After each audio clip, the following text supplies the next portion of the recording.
우리가 그 예수님의 그 비유에 대해서 좀 말씀을 쭉 나눴었습니다.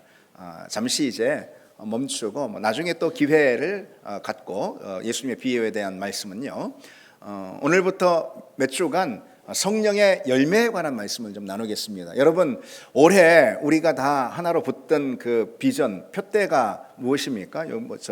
그 교회 본당에 현수막 저렇게 있듯이 우리 같이 한번 해보실까요? 성령의 사람, 성령의 교회. 예, 우리가 이제 이 비전을 붙들고 있으니까요, 특별히 성령의 열매에 관한 말씀을 좀 같이 나누고자 합니다. 미국에 그 앤디 스탠리라는 그 목사님이 있습니다. 이분의 책이 그 성품이 말보다 크게 말한다라는 그런 책이 있는데요. 이 책에서 이분이 이렇게 말합니다. 성품에 관해서요. 당신의 성품이야말로 당신의 참 모습이다. 당신이 평생 얼마나 많은 일을 이룰지는 성품의 영향을 받는다. 당신의 모든 인간관계는 성품 때문에 잘 되기도 하고 깨지기도 한다. 당신의 삶은 성품에 의하여 결정된다. 여러분 어떻게 생각하십니까? 공감하십니까? 예, 충분히 맞는 말이라고 생각합니다. 이 성품에 의해서 우리가 하는 모든 일이 결정이 되고, 아니 우리 인생 전체가 결정이 된다 해도 과언이 아니리라 이런 생각이 듭니다. 우리가 뭔가를 할 때 이미 우리 안에 있는 이 성품 있죠? 그 성품이 그 모든 일에 사실 다 반영이 되고 그 모든 일에 영향을 미칩니다. 그래서 우리가 하는 그런 일 또는 우리가 맺는 그런 관계 있죠. 이것은 그 어떤 것보다도 성품의 영향을 받고 성품에 의해서 결정이 된다 할 수가 있을 겁니다. 그런데 오늘날은 어떤 시대냐면은 실은 그 능력이나 아니면은 뭐 스펙이라고 그러잖아요. 예, 그런 것들이 참 중시되는, 사람을 볼 때 그 사람의 어떤 능력, 가진 것, 예, 재능 아니면 스펙, 이런 것들이 뭐 상당히 강조가 되는, 그리고 나를 어필을 하자면은 그런 것들로 어필을 해야 되는 그런 세상에 우리가 살고 있기 때문에요. 사실 이 성품이라는 것은 상당히 뒷전으로 밀려나는 그런 경향들이 참 많이 있습니다. 그런데 우리가 기억해야 합니다. 실은 우리 삶에 가장 큰 영향을 미치는 것은 성품이다라는 이 사실을 말이죠. 그런데 여러분, 성품이 그만큼 중요합니다. 그러나 성품을 우리가 만들 수 있는 것은 아니라는 사실이죠. 우리가 스스로 노력해서 이 성품을 내가 빚어낼 수 있는 것은 아닙니다. 성품은 누가 빚어내실까요? 성령께서 우리 성품을 만드시는 분입니다. 그 사실을 여러분 무엇을 통해서 우리가 알 수가 있겠습니까? 오늘 말씀을 보십시오.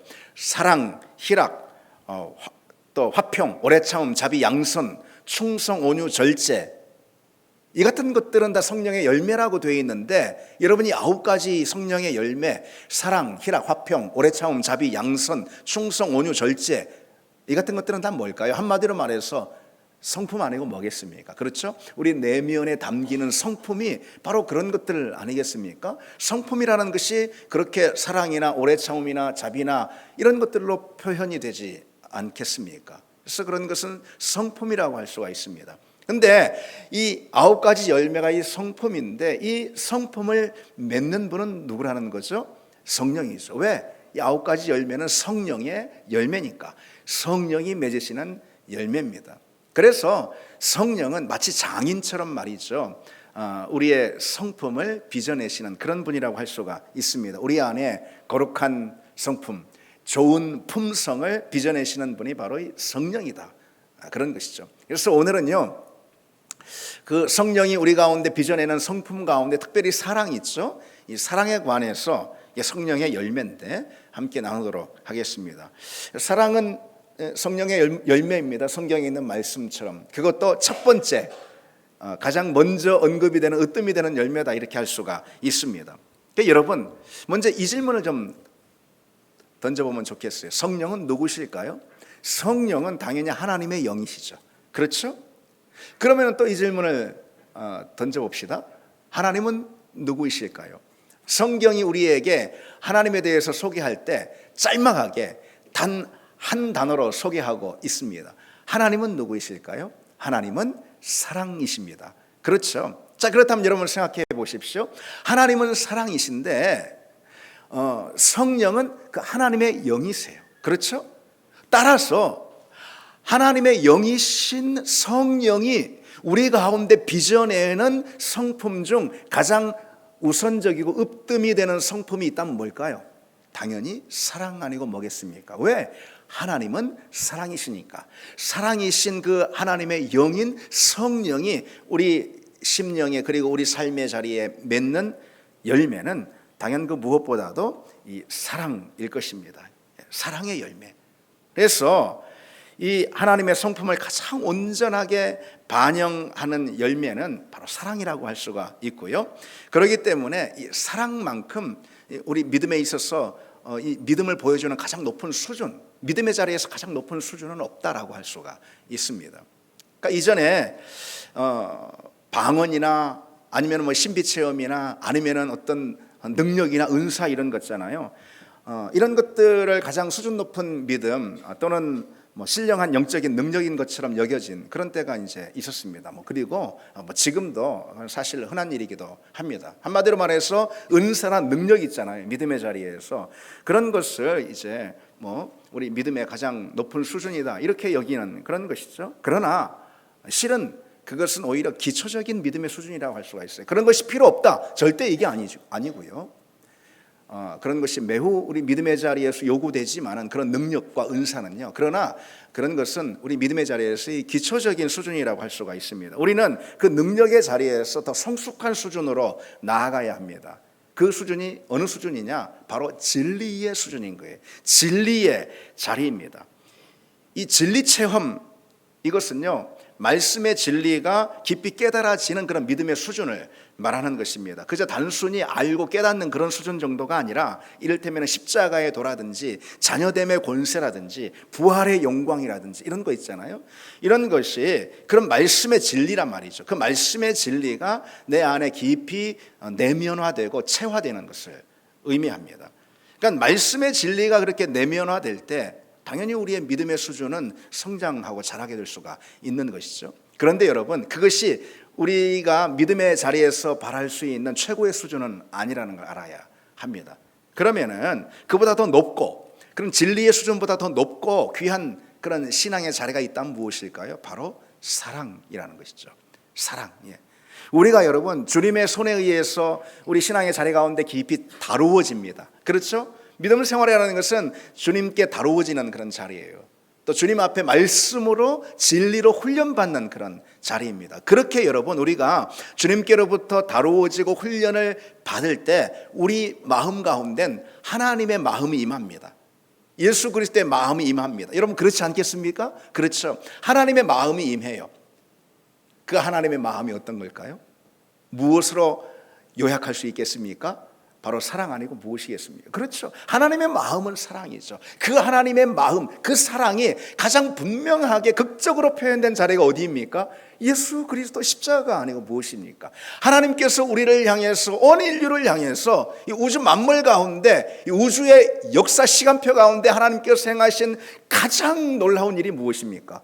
예수 그리스도를 우리에게 주신 거죠. 예수 그리스도를 십자가에 내어주신 거죠.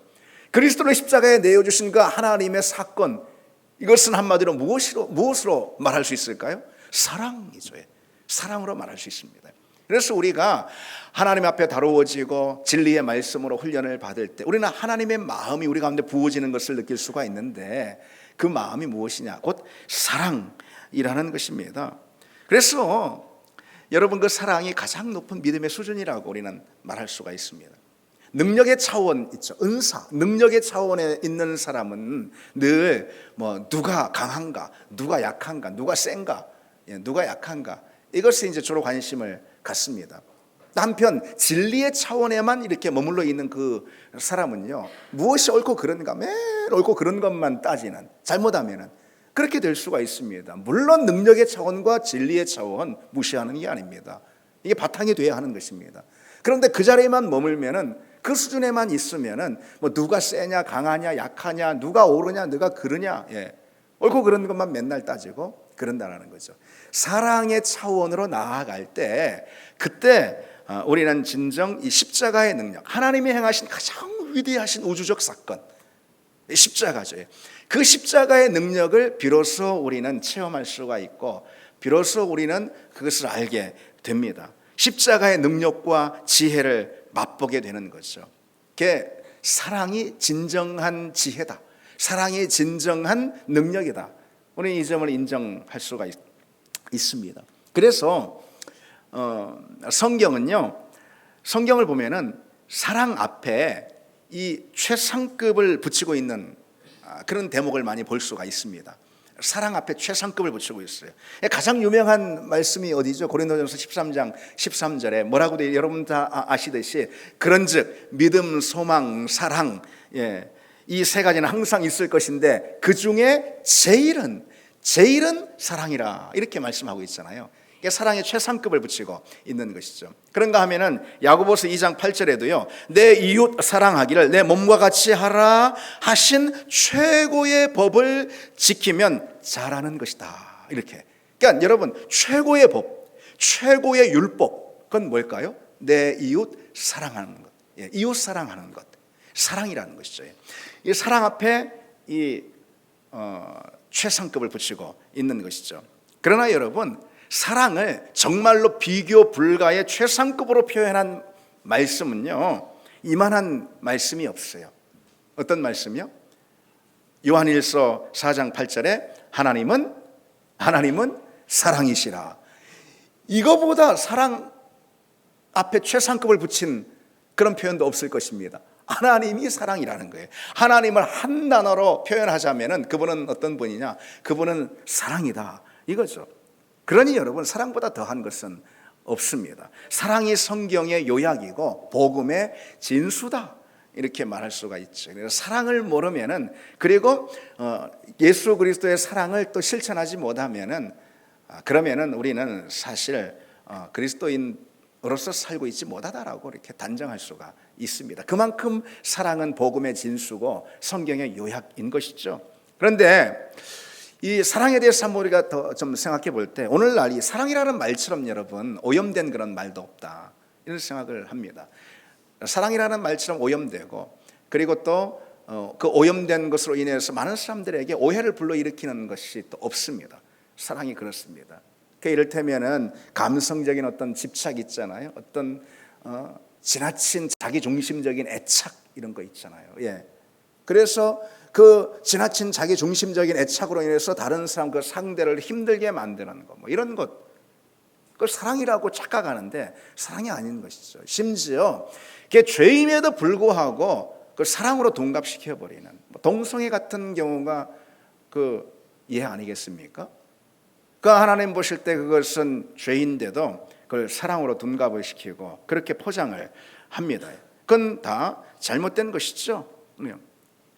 여러분, 이 사랑이라는 것은 그러면 어떤 것이냐? 사랑은 무엇이 돼야 하느냐? 당연히 성령의 열매로서 주어지는 것이 사랑이어야 합니다.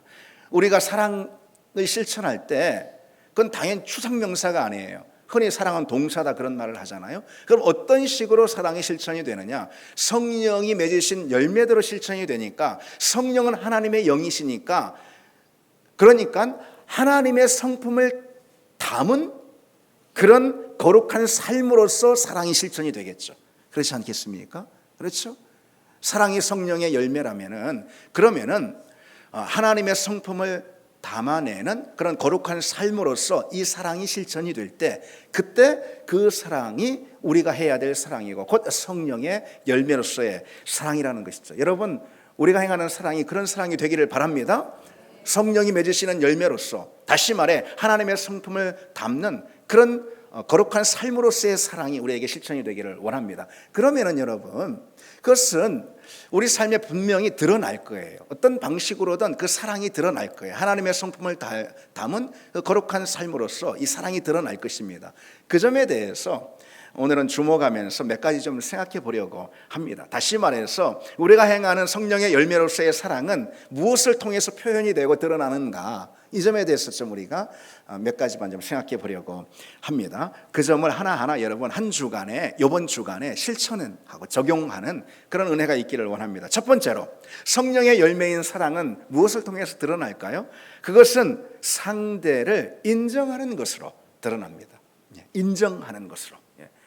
주님께서 뭐라고 말씀하셨냐면은 무엇이든지 남에게 대접받고자 하는 대로 너희도 남을 대접하라 이렇게 말씀하셨어요. 이건 이제 흔히 황금률이라고 이렇게 말하는데요.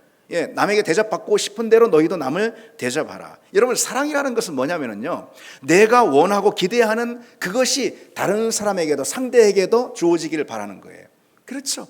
그게 사랑인 거예요. 내가 원하고 기대하는 그것이 상대에게도 주어지길 원하는 거. 그렇다면 여러분 한번 생각해 보십시오. 나는 여러분 상대에게 뭘 원합니까? 나는 앞에 있는 사람에게 뭘 원합니까? 뭐 여러 가지가 있을 수 있지만은 오늘 이 시간 생각해 보고자 하는 것은 인정받기를 원해요. 우리 누구나 다 그래요.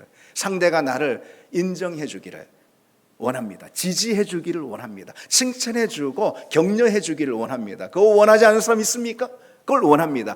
바로 내가 상대에게 원하는 그것을 내가 먼저 상대에게 해주는 것, 그게 바로 사랑이라는, 사랑은 그런 식으로 표현이 된다는 것입니다. 그러고 보면 여러분 어려운 것은 아니죠. 그렇죠?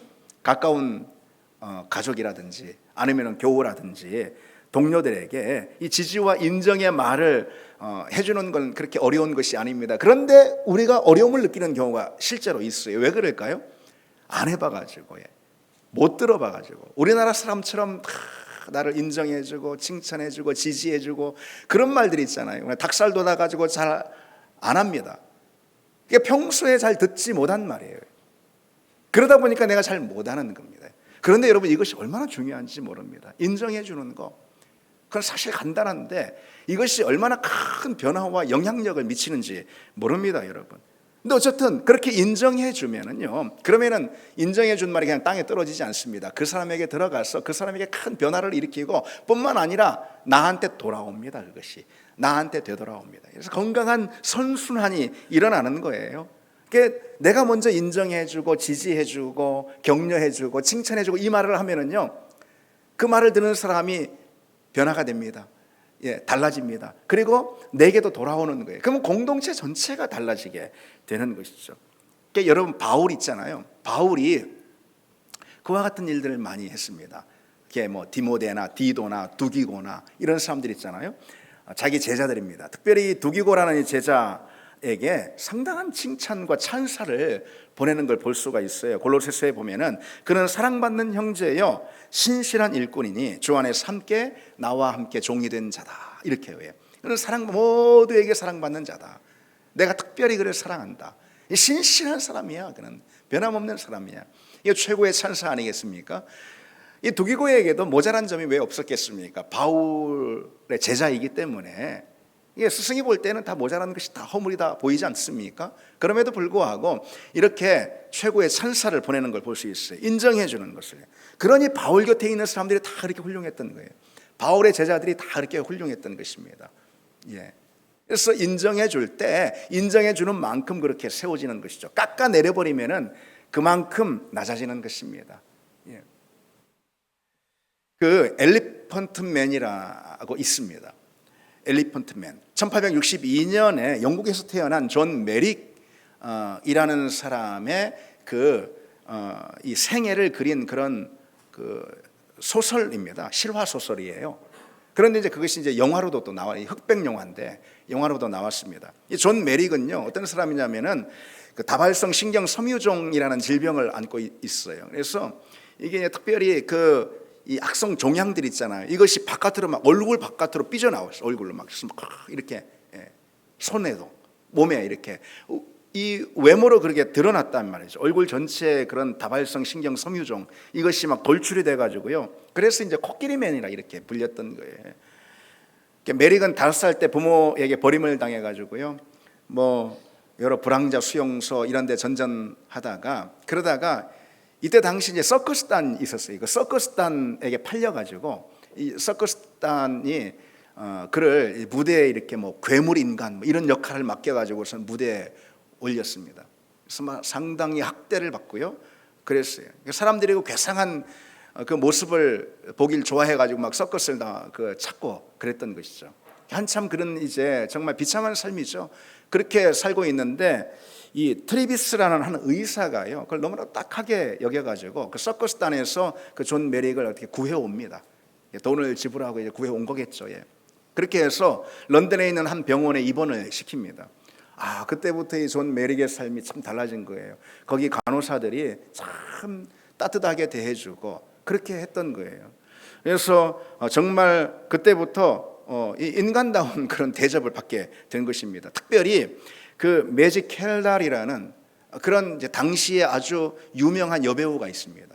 그 여배우가 이 존 메릭의 그 사연을 듣고 너무나 딱하게 여겨가지고 병원에 자주 방문해가지고 그 메릭에게 이 따뜻한 그런 말들을 이제 해줬습니다. 좋은 교제를 나누고 이성으로서의 교제가 아니고 이렇게 따뜻하게 그렇게 해줬던 거예요. 그러면서 이제 이 메릭이 원래 어떤 역할을 맡았어요? 서커스단에서 막 괴물 인간 막 이런 역할을 맡았단 말이죠. 그냥 무대에 그 자체로 서는 것 자체는 그냥 괴물처럼 보였으니까요. 그랬던 거예요. 그런데 이 그 매직 켈달하고 같이 로미오와 줄리엣 역할을 이제 서로 나눠가지고 당신은 코끼리 맨이 아니에요. 당신은 로미오예요. 당신은 참 좋은 사람이에요. 이렇게 역할을 바꿔서 로미오와 줄리엣 역할을 하면서 그렇게 이 메릭을 인정해주고 또 격려해주고 하니까 그 전에 정말 괴물 인간 역할을 할 때는 막 그 마음 자체도 흉측해요. 그 내면 자체가 강팍해요. 그러지 않겠습니까? 그런데 이제 로미오 역할을 하면서 병실에서 그러면서 인정해주는 말을 들으니까 이 메릭이 어떻게 되겠습니까? 당연히 달라지지 않겠습니까? 사람은 듣는 대로 되는 것입니다. 아멘. 듣는 대로 되는 거예요, 여러분. 여러분의 목사도 듣는 대로 됩니다. 여러분도 마찬가지예요. 여러분의 자녀도 마찬가지입니다. 듣는 대로 되는 법입니다. 여러분, 우리가 서로 소중한 사람으로 아름다운 존재로 만들어가고 또 되어져가는 빚어져가는 그런 길은 실은 그렇게 어려운 것은 아니라는 거죠. 인정해주고 지지해주면 됩니다. 정말 그것뿐이냐? 예, 그렇습니다. 왜 그게 안 되느냐? 우리가 안 해서 그런 것이죠. 그래서 여러분 노력하기를 원합니다. 그래서 듣고 그냥 끝내는 게 아니고 여러분 적용해 보시기를 원합니다. 그래서 우리 안에는요, 인정하는 언어 목록들을 가지고 있어야 돼요. 인정해주는 아내를, 남편을, 자식을, 그리고 또 교우들을 서로 있잖아요. 목장 안에서도 서로를 인정해주는 그런 언어 목록들을 가지고 있어야 합니다. 그냥 지나가는 말로 피상적으로 뭐 당신 괜찮아 뭐 이렇게 그런 것 말고 말이죠. 관심을 갖고 그 사람 한 사람에게 그가 교우라면 교우, 그가 만약에 아내라면 아내, 그래서 그를 바라보며 상황에 따라서 그를 인정해주는 언어 목록들을 우리가 많이 가지고 있을 때 있죠. 그때 내 주변의 사람들은 내가 말해주는 대로 다 될 줄 믿습니다. 그럴 줄 믿습니다. 그런 우리 교회가 또 우리 가정이 되기를 바랍니다. 두 번째로 성령의 열매인 사랑은 무엇을 통해 드러나는가 우리가 살펴보고 있는데요. 이 사랑은 허물을 덮어줌으로 드러납니다. 그게 성령의 열매인 사랑을 우리가 드러내는 방식입니다. 허물을 덮어줌으로. 우리는 작은 것부터 해가지고 뭐 큰 것에 이르기까지 실수가 많고요. 허물이 많고 하루만 해도 그런 실수가 드러나는 일들이 다반사 아니겠습니까? 우리 다 티가 있고 흠이 있습니다. 안 그런 사람 있습니까? 완벽하다 나는. 완벽한 사람 있습니까? 없죠, 여러분. 이런 말이 있습니다. 하인에게는 영웅이 없다. 하인에게는 영웅이 없다. 아무리 위대한 영웅이라 하더라도요, 가까이에서 오랫동안 지켜본 그 하인이 볼 때는 다 뭐 여러 결점을 지닌 한 인간일 뿐인 거예요. 그도 멀리서 그의 위대한 어떤 성취나 업적을 멀리서 봤으니까 그가 영웅으로 보이는 거지. 그도 본질상 다 부족하고 허물이 많은 그런 한 인간일 뿐인 거예요. 그래서 가까이에서 보면은 그게 다 드러나는 것이죠. 하인의 입장, 가까이에 있는 입장에서 보면은 그렇습니다. 그래서 우리가 다 부족해요. 그리고 가까이에서 보면은 부족한 것이 더 크게 드러납니다. 여러분 연애할 땐 몰랐는데 결혼하고 보니까 티가 다 드러나잖아요. 그렇죠? 그래서 교회도 마찬가지죠. 교회에 와서 멀리서 설교만 듣고 넥타이 딱 맨 목사의 설교만 듣고 보니까 좋아 보일 수도 있는데 교회 생활 조금 더 깊이 들어와서 또 교회 봉사도 하고 그렇게 하다 보니까 목사의 흠이 보이는 거 아니겠습니까? 여러분 그런 걸로 인해서 너무 괴로워하지 마시기 바랍니다. 완벽한 사람이 없는 것이죠. 그 당연한 것이에요. 처음에는 목사가 괜찮아 보여가지고 교회에 왔을지 모르지만은 지금까지 그러고 있으면 안 되는 거죠. 지금은 목사의 흠을 덮어줄 수 있는, 그 허물을 덮어줄 수 있는 그런 영적인 수준을 가지고 신앙생활을 해야 하는 것입니다. 그럼 여러분, 목사만 흠이 많습니까? 우리 모두가 다 그렇지 않습니까? 모두가 다 그런 거예요. 그래서 우리가 서로 처음에는 좋아 보여서 괜찮아 보여가지고 그래서 가까이 갑니다. 친구가 되기를 원합니다. 그런데 한 달, 1년, 2년 하다 보니 그 사람의 흠결, 그 사람의 또 여러 문제가 드러나지 않습니까? 그럼 어떻게 하겠습니까? 밀어냅니까? 그래도 가까이 할 수, 아니 더 친밀해질 수 있습니다. 무엇을 통해서요? 허물을 덮어주는 사랑을 통해서 우리는 그 친밀한 관계를 유지할 수가 있다는 거죠. 그런데 우리는 종종 그렇게 잘 못하잖아요. 그렇죠? 종종 콕 집어가지고선 내가 아니면 누가 집어줘? 콕 집어줘가지고선 지적을 하고 또 심하면 비난도 하고 또 그렇게 합니다. 물론 바른 가르침이나 경책이 분명 필요합니다. 때로 필요합니다. 그러나 그보다 그저 사랑으로 덮어주는 거 있잖아요. 이것이 훨씬 더 많이 필요할 때가 있습니다. 베드로전서 4장 8절에 무엇보다 뜨겁게 서로 사랑할지니 사랑은 허다한 죄를 덮느니라 그랬습니다. 사랑은 허다한 죄를 덮는다. 참 이 말씀이 저는 곰곰이 묵상이 됐습니다. 여러분, 베드로전서 이때 당시에 초대교회 성도들 아니겠습니까? 초대교회 성도들이 다 신앙이 좋았잖아요. 우리가 본받고자 하는 그런 신앙의 그 모델들 아니겠습니까? 초대교회 성도들. 그런데 그들에게도 이와 같은 권면이 필요했던 거예요. 어떤 권면요? 사랑은 허다한 죄를 덮는다. 이들에게도 다 허물이 있고 허다한 죄가 있었던 거예요. 그냥 죄가 아니고 허다한 죄라고 그랬잖아요. 이들에게도 그런 죄들이 다, 허물들이, 그런 실수들, 문제, 결점들이 다 있었던 거예요. 그런데 초대교회가 왜 그처럼 강성하고 든든하게 섰는가? 왜 그처럼 세상 가운데 좋은 모델이 되었는가? 왜 그랬을까요? 사랑이 있었기 때문에. 그 허다한 죄를, 허물을 덮어주는 사랑이 그들 가운데 있었기 때문에. 허물이 없이 완벽한 사람들이 모인 공동체가 초대교회가 아니었던 거죠. 허물이 우리와 같이 있었지만 그 허물을 다 넉넉히 덮을 만한 사랑이 그들에게 있었기 때문에 오늘 우리와는 좀 다른 그런 온전하고 든든한 공동체, 그런 교회를 세워가지 않았을까 싶습니다. 그렇습니다. 사랑이 다 덮는 것이죠. 사랑이면 되는 것입니다. 그래서 우리가 남의 허물을 덮어주고 그리고 잘못을 용서해주고 그리고 우리가 너그럽게 대해준다라는 거, 이것은요 이렇게 말할 수 있어요. 한마디로 그 상대에게 빚을 남기는 거예요. 빚을 안겨주는 거예요. 빚. 다시 말해서 우리가 서로의 관계 가운데 저금통이 있습니다. 이 관계의 저금통 안에 저축을 내가 해놓는 것과 같아요. 나와 어떤 다른 집사님, 상대가 있다면은 상대를 내가 그 허물을 너그럽게 덮어줬어요. 못 본 채 그렇게 해줬어요. 용납해줬어요. 받아줬어요. 그는 그 집사님과 나 사이에 있는 관계의 저금통 가운데 내가 저축을 해놓는 것과 같다라는 거예요. 그 집사님에게는 빚이 되는 것이죠. 물론 그렇다고 뭐 빚 갚아 이런 뜻이 아니고, 그런 뜻이 아니고요. 저는 목회를 하면서 실수가 많이 있었습니다. 저도. 저는 정말 잘할 줄 알았어요. 부목사 때는 잘할 줄 알았어요. 그런데 그렇지 않더라고요. 목회를 하면서 여러 실수, 또 결점들이, 심지어 내가 몰랐던 결점들도 드러나고 그랬습니다. 그런데 바로 여러분들이 저의 그런 결점이나 실수를 다 덮어주고 또 용납해주고 그러지 않았습니까? 그래서 제가 여기 오늘도 있는 것이죠. 저에게는 이제 빚진 마음이 있는 것입니다. 여러분들을 보면은 고마운 마음이 들고 또 미안한 마음도 들고, 그게 바로 빚진 마음입니다. 그것이 바로 사랑의 빚이라는 것이죠. 이 사랑의 빚이라는 것은요, 사실 건강한 가정, 건강한 교회라면은 마땅히 생기는 의무가 바로 이 사랑의 빚입니다. 그래서 로마서 13장 8절에요 이렇게 말씀하고 있어요. 피차 사랑의 빚 외에는 아무에게도 아무 빚도 지지 말라. 다른 빚은 지지 말라, 이런 거예요.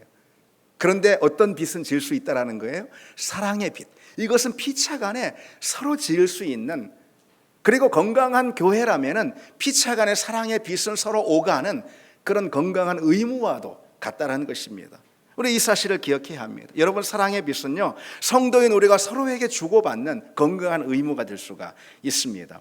여러분, 그 사랑을 실천하는 우리가 되기를 원합니다. 그래서 2주간에 여러분 그냥 오늘 이 말씀은 이제 그냥 듣고 끝내시는 것보다도 이렇게 적용하시길 원합니다. 한 주간에 여러분 사랑의 빛을 서로에게 남기는 그런, 내가 누군가의 허물을 이렇게 너그러 용납해 줬다면은 나는 관계 저금통에 저축을 한 거예요. 다시 말해서 그 사람에게 빚을 남긴 거예요. 그리고 반대도 역시 마찬가지입니다. 우리가 해야 될 건 일단 뭘까요? 우리 스스로 내가 해야 될 건 뭘까요? 누군가의 허물을 용납하고 너그러이 봐주는, 사랑의 빚을 이렇게 지워주는 그런 은혜가 우리에게 있기를 원합니다. 그것이 실천이 되기를 바랍니다. 세 번째로, 성령의 열매인 사랑은 무엇을 통해서 우리에게 드러나는가 나누고 있습니다.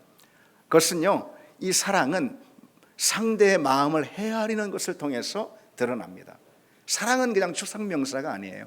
사랑 이렇게 말한다고 되는 게 아니죠. 사랑은 실천의 언어입니다. 어떤 것으로요? 상대의 마음을 헤아리는 실천입니다. 마가복음 4장 24절에 또 이르시되 너희가 무엇을 듣든가 스스로 삼가라. 너희의 헤아리는 그 헤아림으로 너희가 헤아림을 받을 것이며 더 받으리라. 너희가 헤아리는 그 헤아림으로 너희도 헤아림을 받을 것이다. 이 말씀은 어떤 말씀이에요? 우리가 어떤 태도, 어떤 마음으로 다른 사람을 바라보고 평가하느냐에 따라 결국 우리도 그 같은 기준으로 평가를 받는다는 거예요. 다른 사람이 나한테 모질게 합니까? 왜 그럴까요? 내가 모질게 해서 그런 거예요. 다른 사람이 내게 거칩니까? 내가 그렇게 해서 그런 거예요. 다른 사람이 나에게 따뜻하고 그리고 부드럽습니까? 그 사람의 성품이 그럴 수도 있지만 내가 그에게 따뜻하고 부드럽게 대했기 때문일 수가 있다는 거죠.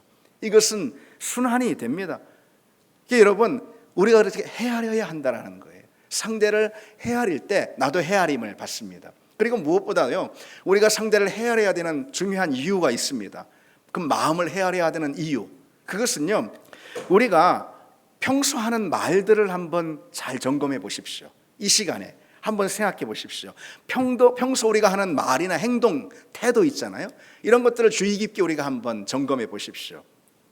우리는 보통 여러분 하고 싶은 말보다는요, 하게 된 말을 하게 되는 그런 상황들이 있습니다.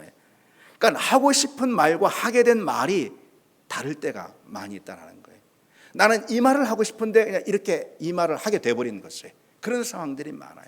나는 실은 마음은 이 말을 하고 싶은데 그날 상당히 감정이 상해가지고 이 말을 해버린 거예요. 나는 이 말을 하고 싶었는데 그런데 섭섭함 때문에, 상대에 대한 섭섭함 때문에 이 말을 해버린 거예요. 그리고 후회하잖아요. 근데 계속 그렇게 우리가 그런 거 반복할 때가 많이 있어요. 그때 여러분 있잖아요. 그때 상대의 말이나 행동 그 이면에 있는 그 마음을 헤아리는 거 있잖아요. 이것이 바로 사랑의 실천이라고 할 수가 있습니다. 이 말을 하고, 상대가 이 말을 하고 싶은 건데 실은 그 마음을 보면 이런 말을, 거친 말을 그냥 해버렸네. 그때 나는 어떻게 해야 될까요? 그 말에 반응하는 게 아니고 그 마음을 좀 살필 줄 아는 것이죠. 여러분, 이것은 그렇게 쉬운 것은 아닐 수 있어요. 그렇죠? 요즘 짜증을 많이 내는 그런 아내를 보면서 남편이 답답할 수가 있잖아요. 그렇죠? 갑자기 짜증을 이렇게 당신 뭐 늘 일만 생각하고 자녀들은 보지도 않는다고 그러면서 말이죠. 그렇게 말할 때가 있습니다. 근데 이제 그 말에 우리는 반응을 합니다. 저도 부끄러운데 그래도 이게 중요한 말씀이니까 저도 못하지만 같이 나눠야 할 거 아니겠습니까? 근데 그 말에 반응을 해요. 즉각적으로 말에. 근데 그 마음을 살피지 못해서 그래서 다툼이 일어나고 갈등이 일어나고 찢기고 상하고 그런 것이죠. 그렇죠? 교회에서도 역시 이제 마찬가지입니다. 아니 어떤 성도가 갑자기 무슨 느닷없이 날카로운 말투로 대하거나 아니면은 뭐 좀 물어봤는데 통명스럽게 이렇게 말하거나 그럴 수가 있잖아요. 근데 그럴 때 말이죠. 그 말에 우리는 즉각적으로 반응을 합니다. 이제 우리가 그걸 아직 성숙하지 못해서 그런 것이죠. 그리고 그것은 또 쉬운 것은 아닙니다. 그러나 우리가 노력해야 될 것입니다. 그래서 갑자기 느닷없이 퉁명스럽게 이렇게 반응한단 말이죠. 그래서 기분이 탁 상합니다. 그 말 때문에, 말에 반응이 뭡니까? 기분이 팍 상해버리는 것이죠. 그러나 여러분, 그 말에는요 다른 메시지가 담겨 있을 수가 있어요. 그 말 말고 말의 이면에 있는 마음의 메시지가 있을 수 있습니다. 그것을 살피고 그것에 반응하는, 그것을 헤아리는 거 있잖아요. 사랑은 다른 게 아닙니다. 사랑은 바로 그런 거라는 거죠. 말과 행동, 그 이면에 있는 상대의 마음을 알아주는 거, 그게 사랑입니다. 쉽지 않습니다. 그러나 우리가 노력해야 합니다. 그가 될 때 많은 찢기는 일들, 상하는 일들, 쪼개지는 일들, 갈등하는 일들, 이런 것들이 다 사라질 수가 있습니다. 우리가 하고 싶은 말과 실제로 하게 된 이 말이 다른 경우가 우리 생활 속에서 참 많습니다. 여러분은 여기 마음에 있는 하고 싶은 말 다 합니까? 그게 사랑한다라는 말이라 해도 잘 안 나올 때가 참 많아요. 고맙다는 말도 잘 안 나오는데 그럴 때가 많이 있습니다. 그래서 그냥 다른 말을 하는 것이죠. 그런데 상대의 바로 그 마음을 헤아려 주는 거 있잖아요. 알아주는 거. 아, 그런 마음이었구나, 이렇게 알아주는 거 있죠. 그것이 바로 성령의 열매인 사랑이라는 것입니다. 우리는 그처럼 있잖아요. 말에 반응하기 전에 마음을 먼저 살펴야 합니다. 그저 들리는 말보다 그 말에 담긴 마음을 들어주는 것. 여러분, 우리는 말을 들어주는 사람이 아니에요. 마음을 들어주는 사람이 되기를 원합니다. 그런 은혜가 우리에게 있기를 원합니다. 여러분, 역시 한 주간 이것도 한번 실천해 보세요. 한 주간 여러분 대화할 때 여러분의 이제 교우들, 가정 안에서의 관계, 그 안에서 그 이면의 마음을 헤아리려는 그런 연습이 있잖아요. 해보시기 바랍니다. 해보시기 바랍니다. 마지막 하나만 더 좀 보시겠습니다. 성령의 열매인 사랑은 무엇으로 드러날까? 그건 섬김으로 드러납니다. 어찌 보면 당연합니다. 섬김은 뭐냐? 그건 말 그대로 돕고, 그리고 봉사하고, 대접하고, 헌신하고, 이런 거 다 말하는 거예요. 그게 섬김입니다. 섬김이라는 것은 그러고 보면은 몸의 수고를 수반하게 돼 있어요. 몸의 수고를, 사랑 말만 하는 게 아니고 몸의 수고를 동반하게 돼 있습니다. 그렇죠? 그래서 언제나 이 사랑이라는 것은, 섬김이라는 것은요, 물질이나 시간이나 자기 몸을 써가지고요, 들여서 그렇게 수고하는 것입니다. 그게 바로 이 사랑, 성령의 열매인 사랑이라는 것이죠. 바울이 고린도 교회 성도들에게 사랑을 가르칩니다. 그 사랑을 권면합니다. 그러면서 이제 이런 대목이 나오는데요, 한 가정을 소개하는 그런 대목이 나오는 거예요. 먼저 바울이 고린도 교회 성도들에게 사랑을 권면합니다. 어떻게 해요? 너희 모든 일을 사랑으로 행하라. 모든 일을 사랑으로 해라. 이렇게 사랑을 권면하면서 곧장 이어서 한 가정을 소개합니다. 이렇게 해요. 형제들아, 스데바나 집은 성도 섬기기로 작정한 줄 너희가 아느니라. 그렇게 해요. 바울이 지금 사랑을 권면하면서 곧장 이어서 스데바나 가정이라는 그 가정의 섬김 있잖아요. 그걸 소개해주고 있습니다. 스데바나 집의 이 가정이 성도 섬기기로 작정을 한 줄 너희 모두가 다 알지 않느냐. 그러면서요, 여기서 우리는 뭘 알 수가 있습니까? 사랑은 섬김으로 표현이 된다는 거죠. 그리고 섬김은 당연히 몸의 헌신인 거예요. 입으로만 섬기는 게 아니잖아요. 몸의 헌신을 말하는 거예요. 그래서 공동번역 성경은요, 이 대목을 이렇게 번역하고 있어요. 그는 성도들을 위해서 몸바쳐 일한 사람입니다. 몸의 수고, 그게 바로 사랑이다, 이런 것이죠. 사랑은 언제나 수고로 드러난다는 이 사실을 우리가 기억해야 합니다. 그것이 하나님을 향한 사랑이든, 성도들을 향한 사랑이든, 누구를 향한 사랑이든, 교회를 향한 사랑이, 나는 교회를 사랑합니다, 그런 말 하는데, 그런 찬양도 하고요. 그런데 그것은요, 언제나 이 섬김, 다시 말해서 몸의 수고를 동반하게 돼 있습니다. 그래서 바울은요, 자신의 사랑을 이렇게 말하면서요, 자신이 얼마나 교회를 사랑하고 또 교회 성도들을 사랑하는지 말하면서요, 수고로 대신해서 표현하고 있는 장면들이 많이 있습니다. 그러니까 하나님과 복음을 향한 바울의 사랑을 이렇게 표현하고 있어요. 내가 모든 사도보다 더 많이 수고했다. 뭐예요? 복음과 하나님을 사랑한다라는 표현 아니겠습니까? 그리고 이렇게 해요. 내가 수고를 넘치도록 했다. 이렇게 해요. 교회를 사랑한다라는 말 아니겠습니까? 교회를 사랑하는 사람은 몸의 수고를 동반합니다. 교회는 그런 사랑의 수고, 그런 헌신을 통해서 비로소 든든히 섭니다. 왜냐하면 여러분, 교회는 그리스도의 몸이라고 그랬잖아요. 성경에. 교회는 몸입니다. 몸은요, 몸에 붙어있는 각 지체의 역할, 다시 말해서 각 지체의 수고를 통해서 몸이 든든하게 서는 거예요. 여러분, 우리 손이 수고를 해야지 몸이 먹고 사는 거죠. 한마디로 말해서 몸이 건강하게 서죠. 우리 발에 불이 나도록 수고를 해야지 우리 몸이, 다른 지체들이 다 건강하고 든든하게 서는 거 아니겠습니까? 그리고 뭐 그런다며요. 우리 몸에 있는 백혈구는 우리 몸 다른 지체들을 살리기 위해서 자기를 희생하잖아요. 백혈구가. 예. 우리 몸을 하나님이 그렇게 디자인하셨어요. 몸은요, 몸 안에 붙어있는 여러 지체들이 자기 역할, 다시 말해서 수고를 할 때 다른 지체들, 다시 말해 전 몸이 살아나게 되는 것입니다. 여러분 다시 생각해 보십시오. 교회는 뭐라고요? 그리스도의 몸이다 그랬습니다. 그리스도의 몸입니다. 여러분 각자는 무엇입니까? 그 몸 안에 있는 지체입니다. 우리 각자의 지체가 각자의 지체로서의 수고를 담은 그런 사랑을 아낌없이 할 때, 그때 다른 지체가 살고 곧 온 몸이 사는 것입니다. 몸이 살아야 그리고 내가 사는 것입니다. 그렇죠? 손만 산다고 어떻게 할 수 있겠습니까? 몸이 살아야 손이 살지. 그러지 않습니까? 그래서 여러분, 몸을 살리는 수고를 다시 말해 교회를 살리는 수고, 사랑의 섬김을 할 때 곧 그것이 내가 사는 길임을 믿습니다. 살기 위해서 사랑의 수고를 아끼지 않는 우리가 되기를 원합니다. 이제 말씀 맺겠습니다.